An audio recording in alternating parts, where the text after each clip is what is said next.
Wait, pause for a second. Something quiet, something almost invisible has just shifted, and you might not have felt it on your end yet, but they did. Tonight wasn't supposed to be anything special for them. It was just another night out, the kind they've been using to fill the spaces you used to take up. But somewhere between the second drink and a conversation they weren't really paying attention to, your name came up. Not from their mouth, from someone else's. And the way it landed in their chest, they were still trying to make sense of it. If this message speaks to your heart, comment, "I receive this love," like the video, and subscribe for more. Let me walk you through what actually happened, because the details matter here. They were sitting at a table they'd been to before, in a place that always sounds the same, the low hum of voices, the clink of glasses, music playing just loud enough to give people permission not to talk too deeply. Their friends were around them. The kind of friends who know just enough about their life to ask the wrong questions at the right moments. And tonight, one of those friends did exactly that. It started casually. Someone was telling a story, and then someone else laughed, and then someone, probably the one who's known them the longest,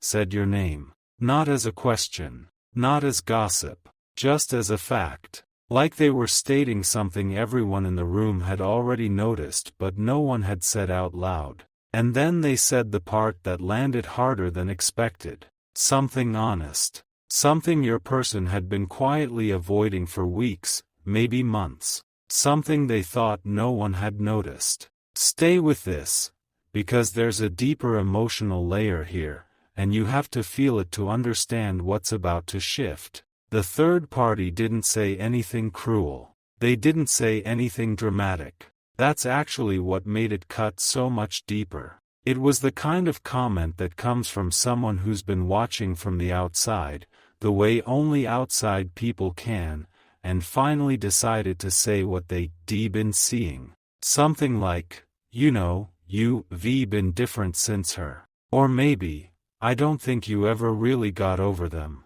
Or maybe just a quiet observation, almost thrown away, "You used to talk about her all the time. You haven't said her name in a while. But it's still there, isn't it?" And your person froze. Not visibly, not in a way anyone at the table would have noticed if they weren't looking closely. But inside, something stopped moving. Their hand paused on the glass. Their eyes drifted somewhere past the table, past the room, somewhere only they could see. And for a moment, they weren't there anymore. They were somewhere else. Somewhere with you. This is where things quietly began to shift. They laughed it off, of course. That's what people do when something hits too close. They made some joke, took a longer sip than usual, changed the subject as smoothly as they could. The conversation moved on. The music kept playing. The friends kept talking. But your person stayed behind in that moment. Even as their body sat there at the table, their mind had already left the room. Because here's the thing. They'd been telling themselves a very specific story about you. A story where they moved on. A story where what happened between you was just one of those things, just a chapter, just something to learn from. A story where they were fine. And for the most part, that story had been working. They'd been going through their days. They'd been seeing people. They'd been laughing. They'd been keeping busy enough that the quieter feelings didn't have room to surface. But that one sentence from someone else, someone who had no agenda, no stake in the outcome, no reason to manipulate them, that one sentence cracked the whole story open. Because when it comes from your own mouth, you can dismiss it. You can tell yourself being dramatic. You can tell yourself you'll feel different tomorrow. But when it comes from someone else, someone who's just been observing you live your life, you can't argue with it the same way. It becomes a mirror you can't look away from. This is where understanding slowly begins. They ordered another drink. Not because they wanted one, but because they needed something to do with their hands. Something to slow down the thoughts that were starting to come back in. And the thoughts came in the way memories always do when you've been holding them down too long, not in order, not in any logical sequence, just in flashes. The way you laughed at something they said once, the kind of laugh that surprised even you. The way you used to look at them when you thought they weren't paying attention. The specific way you said their name when you were tired. The smell of the place you used to go together. The text you sent them once that they never deleted. They didn't expect this feeling to return. That's the thing about emotional avoidance. It works, until it doesn't. You can build walls, you can stay busy, you can fill your life with noise, but eventually something or someone slips a sentence past your defenses, and everything you've been holding back floods in at once. That's what happened to them tonight. The dam didn't break dramatically. It just leaked, slowly, under the table, where no one could see. And here's what's interesting. They started doing something they hadn't done in a while. They started replaying conversations. Specific ones. Not the highlight reel, not the obvious memories. The small ones. The throwaway ones. The conversation where you told them something honest about yourself and they didn't respond the way they should have. The moment where you got quiet and they didn't ask why. The thing you said that they brushed off then, but now, with the distance of time and the weight of someone else's observation pressing down on them, sounds completely different. What happens next isn't loud, but it changes everything. Because what they realizing, slowly, between sips, between half, listening to whatever the table is laughing about now, is that they didn't actually understand you when they had you. They thought they did.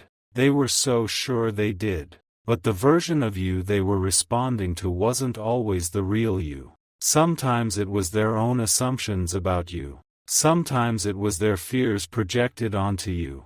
Sometimes it was just the part of you they were comfortable with, while the deeper parts went unheard. And the third party's words tonight didn't just remind them of you. They reminded them of who they were when they were with you. The version of themselves they don't quite recognize anymore. The version that was softer, more attentive, more present, before something, pride, fear, timing, ego, who knows, pulled them back into themselves. They still sitting at that table. Still nodding at things they not really hearing. But somewhere inside, a quieter conversation is happening. A conversation with themselves that they've been avoiding for a long time. If this resonates, let it settle in you. Don't rush past it. Just feel where it lands. Now here's something subtle that happened.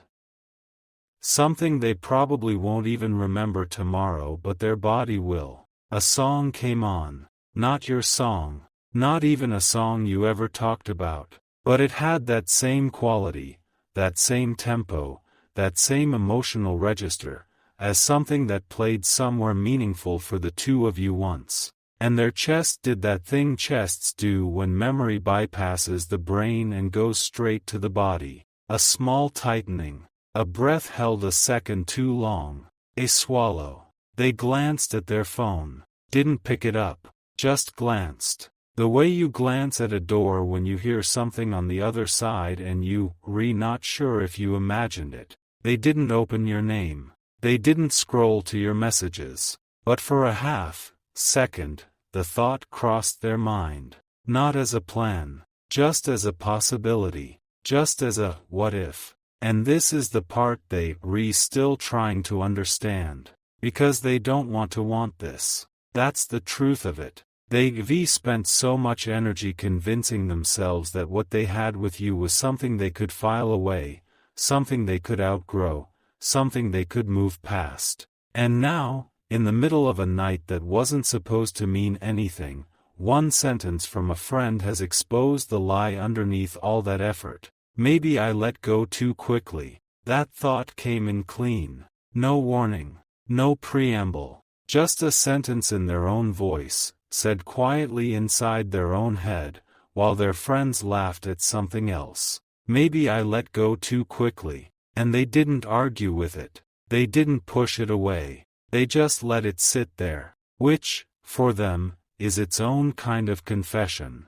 Because here's the thing about your person. They're not someone who admits these things easily. They process slowly. They protect themselves. They convince themselves of things and then defend those convictions long after they stopped being true. So when a thought like that lands and they don't immediately fight it, that means something. That means a part of them is finally ready to listen. Stay with this, because what comes next reveals what they really been hiding from themselves. The night wore on. The drinks kept coming. The conversation around them kept going. But their attention was somewhere else now. They were running through the timeline of you and them. Not the surface story they tell people. The real one. The honest one. The one where they remember the moments they could have been kinder. The moments they could have stayed when they pulled away. The moments they let pride speak when something softer was trying to.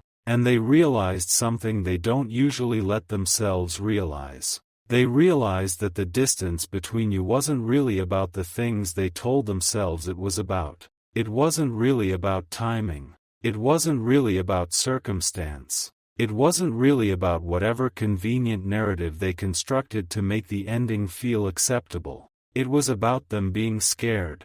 It was about them not being ready to be loved the way you were trying to love them. It was about them not knowing what to do with a connection that asked more of them than they were used to giving. That's a hard thing to admit, even silently, even to yourself. Even at a table where no one can see your face clearly in the dim light. But they admitted it, just for a moment. And then they took another sip and tried to push it back down. But once you've seen something true about yourself, you can't fully unsee it. It stays with you. It echoes. Why does this still feel unfinished? That was the next thought. And this one came with a kind of quiet ache. Not sharp. Not dramatic, just present. The kind of ache that's been there all along but they've been too busy to notice. The kind of ache that surfaces in moments like this, when the distractions thin out and the body finally has a chance to feel what the mind has been managing. What happens next isn't loud, but it changes everything. They started thinking about what they'd say if they actually reached out. Not seriously. Not as a plan, just as a hypothetical. The way you draft a message in your head you never send. They thought about how they start it. They thought about whether you even respond. They thought about whether they had any right to send anything at all, after the silence, after the distance, after whatever version of an ending happened between you. And the words they imagined saying weren't elaborate. They weren't poetic. They were small, simple, honest. Things like, I've been thinking about you. Or, I don't know if this is okay to send. Or, I owe you something I never said. That last one was the one that made them put their phone face down on the table. Because that one felt the most true. And true is harder than dramatic. If you felt this shift too, you already understand. Here's what I want you to know about this moment, because it's important. This isn't a moment where they're going to dramatically run to you. This isn't a moment where they're going to send a long emotional message at 3 in the morning. This isn't a movie. This is real. And real moves slower than that. Real takes its time. Real lets the realization sit and ferment and reshape someone from the inside before it becomes anything visible from the outside. But something has changed in them tonight. Quietly. Permanently. And that's not nothing. That's actually everything. Because change doesn't always announce itself. Sometimes it just shows up in small ways.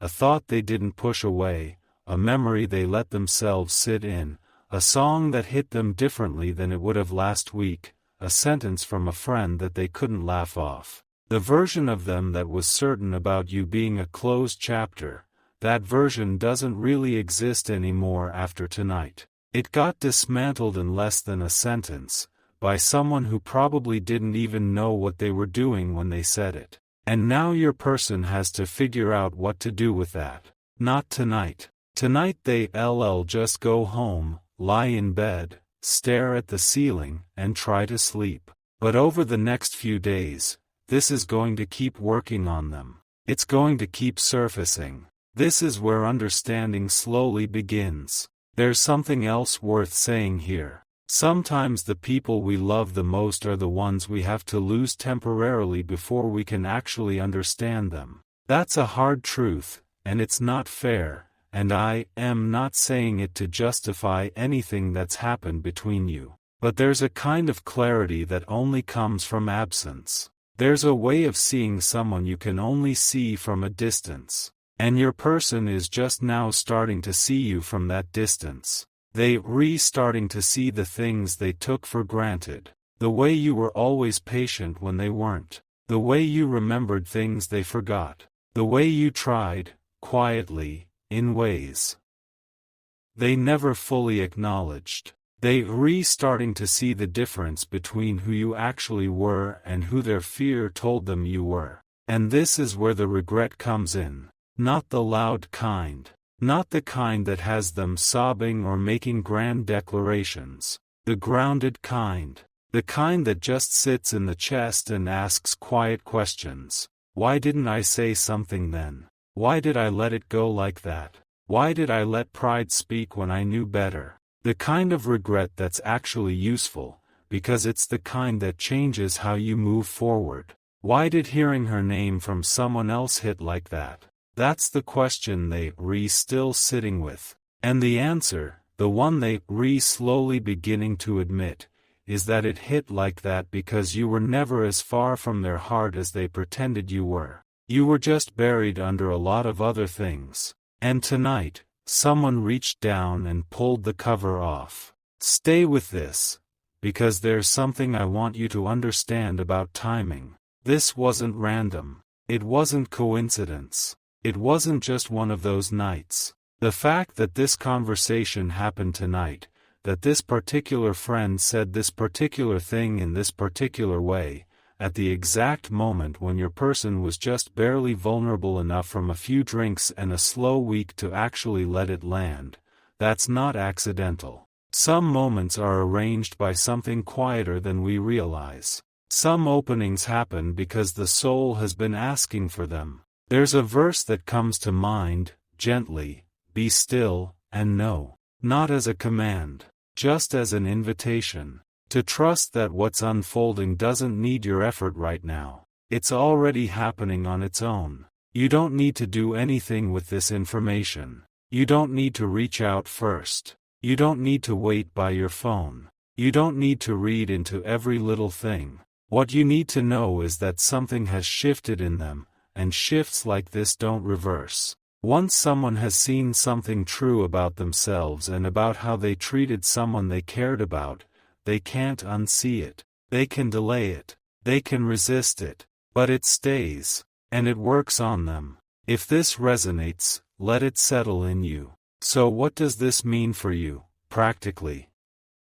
It means that the silence you've been sitting in hasn't been empty. It's been doing work. It's been allowing space for something that couldn't have happened any other way. If you kept reaching out, kept explaining, kept trying to bridge a gap that wasn't yours alone to bridge, this realization wouldn't have come for them. They needed the absence. They needed to feel what your absence actually meant before they could understand what your presence really was. And tonight, in a room full of people who don't know any of this, with a third party saying something they couldn't have known would matter, your person took the first real step toward that understanding. Not the last step. The first one. There's still a road ahead. They're still going to wrestle with this. They're still going to have moments where they push it back down and pretend they're fine. They're still going to need time to make sense of what they're feeling. But the door has cracked open. And doors that open like that, quietly, from the inside, without anyone forcing them, those doors don't usually close again. Something about them still stays with me. That's what they kept thinking, on the cab ride home, with their head against the cool window, watching streetlights pass. Something about you. Something they couldn't name. Something they couldn't reduce to a simple description. Something that doesn't fade just because time passes or because you stop talking or because you both went quiet. Something that's just there, underneath everything, patient, waiting to be acknowledged. And tonight, for the first time in a long time, they acknowledged it, privately, silently, without telling anyone, without sending you a message, without making any decisions, just acknowledged it. And that small private acknowledgement, that's the seed of everything that comes next. So here's where I want to leave you. Not with urgency, not with expectations, just with a quiet certainty. What's unfolding between you and them is real, even when you can't see it. Especially when you can't see it. The most meaningful shifts almost always happen in places we have no access to, in conversations we weren't part of, in moments we didn't witness, in the quiet hours when they re-alone with themselves and finally have to be honest. Trust the timing. Trust the unfolding. Trust that you don't have to chase what's already turning back toward you. And what they beginning to realize now is something they can't walk away from anymore. Not this time.